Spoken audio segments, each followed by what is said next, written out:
Hearing নিয়ে আর চিন্তা নেই, এবার মোবাইল ফোন দিয়েই হিয়ারিংয়ের ডকুমেন্ট আপলোড করতে পারবেন আপনারা। ইতিমধ্যেই নতুন সিদ্ধান্ত নিল নির্বাচন কমিশন। হ্যাঁ বন্ধুরা, তো আপনারা মোবাইল ফোন দিয়ে কি করে হিয়ারিংয়ের ডকুমেন্ট আপলোড করতে পারবেন, কোথায় আপলোড করবেন, এই মুহূর্তে নির্বাচন কমিশনারের তরফ থেকে এ নিয়ে কি আপডেট দেওয়া হয়েছে আজকের এই ভিডিওতে আপনাদেরকে এই বিষয়ে একদম বিস্তারিতভাবে জানিয়ে দেব। তো আশা রাখবো ভিডিওটিতে আপনারা প্রত্যেকেই প্রথম থেকেই শেষ পর্যন্ত সঙ্গে থাকবেন এবং নতুন হয়ে থাকলে চ্যানেলটিকে সাবস্ক্রাইব করে পাশের দেওয়া বেল আইকনটিকে প্রেস করে অল নোটিফিকেশনটিকে বাজিয়ে দেবেন। দেখুন বন্ধুরা, আপনারা প্রত্যেকেই জানেন যে আমাদের পশ্চিমবঙ্গে এই হিয়ারিং প্রসেসকে নিয়ে নির্বাচন কমিশনারের তরফ থেকে একে একে নতুন আপডেট দেওয়া হচ্ছে। আজ ইতিমধ্যেই আরও একটি গুরুত্বপূর্ণ সিদ্ধান্ত নেওয়া হয়েছে, যেখানে ভোটারদের সুবিধার্থে এবার একটি নতুন সিদ্ধান্ত নেওয়া হয়েছে। কেননা প্রচুর পরিমাণে হিয়ারিংয়ের জন্য অনেক ভোটার রয়েছে যাদেরকে বাড়িতে নোটিশ পাঠানো হয়েছে, লক্ষ লক্ষ ভোটার রয়েছে এখনো হিয়ারিং প্রক্রিয়ায় বাকি রয়েছে, যাদের কিন্তু হিয়ারিংয়ে যেতে হবে।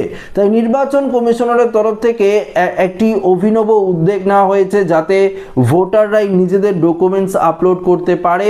তার জন্য বেশ কিছু পন্থা রয়েছে, বেশ কিছু পদক্ষেপ রয়েছে, যেগুলো আপনারা স্টেপ বাই স্টেপ যদি করেন তাহলে নিজের ডকুমেন্টস আপলোড করতে পারবেন। তবে অবশ্যই আপনাদের মাথায় রাখতে হবে নির্বাচন কমিশনারের দেওয়া 13টি নথির মধ্যেই যে কোনো একটি নথি আপনারা আপলোড করতে পারবেন, অন্য কোনো নথি আপলোড করতে পারবেন না।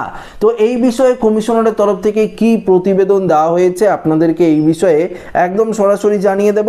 দেখুন, এখানে পরিষ্কার বলেছে বঙ্গে এসআইআর পর্ব চলাকালীন, অর্থাৎ এসআইআর এর শুনানি পর্ব চলাকালীন নতুন কিন্তু পদক্ষেপ নিল নির্বাচন কমিশন। সম্প্রতি দিল্লির তরফে বিজ্ঞপ্তি দিয়ে জানানো হয়েছে শুনানিতে নথি হিসাবে আর গ্রহণ হবে না মাধ্যমিকের অ্যাডমিট কার্ড। এটা তো আপনারা প্রত্যেকেই জানেন যে মাধ্যমিকের অ্যাডমিট কার্ড আর এসআইআর এর নথি হিসাবে আপনারা দিতে পারবেন না শুনানিতে, এমনটা নির্বাচন কমিশন জানিয়ে দিয়েছে। এই নিয়ে বিতর্কের মাঝে এবার নির্বাচন কমিশনারের তরফ থেকে সিদ্ধান্ত নেওয়া হলো ভোটার নিজেই এবার শুনানির নথি আপলোড করতে পারবেন। অর্থাৎ যদি আপনারা যদি আপনারা ভোটার হয়ে থাকেন তাহলে আপনারা নিজেরাই কিন্তু এই এসআইআর এর হিয়ারিং এর ডকুমেন্টস কিন্তু আপলোড করতে পারবেন। নথি আপলোডের পর অ্যাকনলেজমেন্ট কপিও কিন্তু আপনারা পেয়ে যাবেন। যখন আপনারা নথি আপলোড করবেন, আপলোড করার পর একটি অ্যাকনলেজমেন্ট স্লিপ কিন্তু আপনারা পাবেন, সেটি আপনারা রেখে দেবেন একটি প্রুফ হিসাবে যে আপনারা নথি আপলোড করলেন। দেখুন, আপনাদেরকে জানিয়ে রাখি যাদের এপিক কার্ডের সঙ্গে মোবাইল নাম্বারের সংযুক্ত রয়েছে তারাই কিন্তু এই সুবিধা পাবেন। অর্থাৎ যদি আপনাদের ভোটার কার্ডের সঙ্গে যদি মোবাইল নাম্বারের লিঙ্ক থাকে তাহলে কিন্তু এই সুবিধাটি আপনারা করতে পারবেন। আপনাদেরকে আরও একটি কথা জানিয়ে দিই, আপনারা হয়তো আগেই একটু মনে করে দেখেন, যখন এসআইআর এর ফর্ম আপনারা ফিল আপ করেছিলেন, অনলাইন প্রসেস যখন চালু করা হয়েছিল এসআইআর এর ফর্ম ফিল আপ নিয়ে অনলাইন প্রসেস, তখন কিন্তু বলেছিল যে আপনাদের যদি মোবাইল ফোনের সাথে এই ভোটার কার্ডের লিঙ্কেজ না থাকে তাহলে কিন্তু আপনারা অনলাইন ফর্ম ফিল আপ করতে পারবেন না। তার জন্য কি করেছিলেন, 8 নাম্বার ফর্ম ফিল আপ করেছিলেন। এক্ষেত্রেও তাই, আপনাদের যদি মোবাইল ফোন সাথে ভোটার কার্ডের লিঙ্কেজ না থাকে তাহলে 8 নাম্বার ফর্ম আগে ফিল আপ করে ওটিপির মাধ্যমে সেই পেজে কিন্তু আপনাদের যেতে হবে। খুব সহজেই বাড়িতে বসে নথি আপলোড করতে পারবেন ভোটাররা। প্রথমে দেখতে পাচ্ছেন মোবাইল, ল্যাপটপ, ডেস্কটপ কম্পিউটার থেকে খুলতে হবে eci.gov.voters.in, এই যে সাইটটি রয়েছে eci.gov, অর্থাৎ ভোটার্স বলে যদি আপনারা গুগল ক্রোমে সার্চ করেন ভোটার বলে, সেক্ষেত্রে একটি দেখতে পারবেন একটি লিঙ্ক চলে আসবে, একটি পোর্টাল চলে আসবে। সেই পোর্টালে আপনারা ওকে করলেই সেই ওয়েবসাইটে আপনারা প্রবেশ করতে পারবেন। সেখানে নিজের রেজিস্টার্ড মোবাইল নাম্বারটি দিয়ে ভোটার সার্ভিস পোর্টালে কিন্তু আপনাদের আগে লগ ইন হতে হবে। দেখুন, লগ ইন করার পর প্রথমেই দেখা যাবে এসআইআর সংক্রান্ত একটি ট্যাব, তার নিচেই অপশন থাকবে নথি আপলোড করার সুযোগ, সাবমিট ডকুমেন্টস, দেখতে পাচ্ছেন এগেইনস্ট নোটিশ ইস্যু, এই অপশন থাকবে। সেই অপশনে আপনাদের ক্লিক করতে হবে।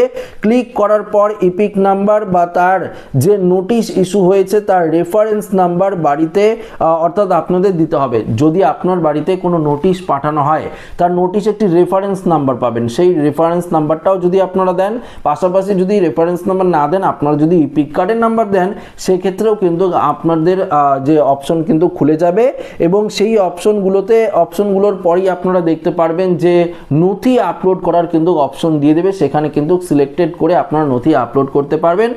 এদিকে ফ্রন্ট সাইড ব্যাক সাইড দু সাইডেই নথি কিন্তু আপলোড করতে হবে।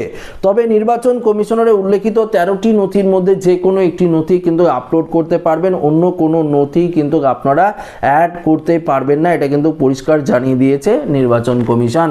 দেখুন এক্ষেত্রে কিন্তু অবশ্যই আবারও আপনাদেরকে জানিয়ে দিই, মোবাইল নাম্বারের সঙ্গে ভোটার কার্ডের লিঙ্কেজ থাকতে হবে, তাহলেই কিন্তু আপনারা প্রত্যেকেই কিন্তু আপনারা বাড়িতে বসেই ডকুমেন্ট আপলোড করতে পারবেন হিয়ারিংয়ের, এমনটাই কিন্তু জানিয়ে দিয়েছে নির্বাচন কমিশন। তো দেরি না করে যদি আপনারা পারেন নিজেদের মোবাইল ফোন থেকে এই কাজটি করতে, তাহলে কি করবেন, ভোটার্স বলে গুগল ক্রোমে সার্চ করলেই পোর্টাল খুলে যাবে, eci.voters.nic.in যে রয়েছে সাইট, সেই সাইডে আপনারা যাবেন, সেখানে গিয়েই কিন্তু আপনারা দেখতে পারবেন। নিজেদের আগে লগ ইন করে নিতে হবে আপনাদের মোবাইল নাম্বার ক্যাপচার কোড দিয়ে।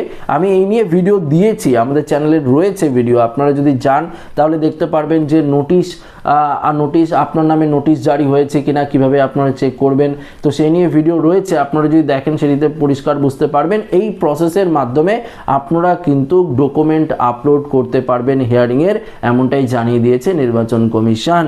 তো এটি একটি দারুণ সুখবর, আপনাদের আর দৌড়াতে হবে না কোথাও গিয়ে। যদি আপনারা ডকুমেন্ট আপলোড করে দেন, সেটি যদি ভেরিফাই হয়ে যায়, তাহলে আপনার নাম ফাইনাল লিস্টে অবশ্যই উঠে যাবে, এ নিয়ে কোনো চিন্তার কারণ নেই। তবে অবশ্যই ডকুমেন্ট আপলোড করার আগে আপনারা যদি বিএলওর সঙ্গে একটু কথা বলে নেন আপনার এলাকার, তাহলে কিন্তু তারা বিষয়টি আরও ভালোভাবে বুঝিয়ে দিতে পারবে আপনাদের। তবে অবশ্যই আপনাদেরকে বলবো, নিজের দায়িত্বে আপনারা কিন্তু এই কাজটি করতে পারেন। তো আশা রাখবো ভিডিওটি প্রত্যেকের ভালো লেগেছে। ভিডিওটি ভালো লাগলে লাইক করবেন, বন্ধুদের সাথে শেয়ার করবেন, নতুন থাকলে চ্যানেলটিকে সাবস্ক্রাইব করে আমাদের সঙ্গে জুড়ে থাকবেন। ধন্যবাদ।